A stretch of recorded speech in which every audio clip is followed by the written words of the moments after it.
So far, when we've been talking about looking at the difference between two means, we've been talking about populations that are independent of one another. Now, this isn't always going to be the case. When our populations are dependent on one another, it might be that we have a population of pre-test scores and a population of post-test scores taken from the same group of people, so they're going to be dependent on one another. We need to account for that. So taking a look at paired observations is one way that we can do that.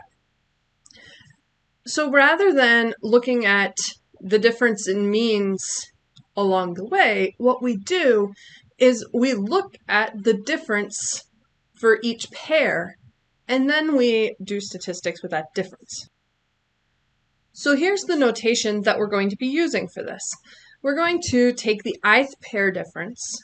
We use d sub I to notate that, and we're taking the first observation for the ith subject minus the second observation for the ith subject. Now, we get a whole bunch of differences this way. In fact, we get as many differences as we have participants in our study. And we can find the variance of this difference. Now, since these populations are not independent, then the variance, we actually have to subtract out 2 times the covariance as we go. So what this is going to do is it's going to decrease the variance that we're looking at. A common reason that people use paired observations is to try to decrease the variance in their data set. Now, in exchange for making the variance smaller, what we're also doing is making the degrees of freedom smaller. And when we decrease the degrees of freedom, where these alpha values fall is going to take a little bit of a hit. So sometimes pairing observations is a good idea, and other times it's not. We're not going to get too much into that really here, whether it's a good idea to pair them or not. Just know, moving forward in your experience with all of this, that it's not always a great idea. So go at this with a grain of salt.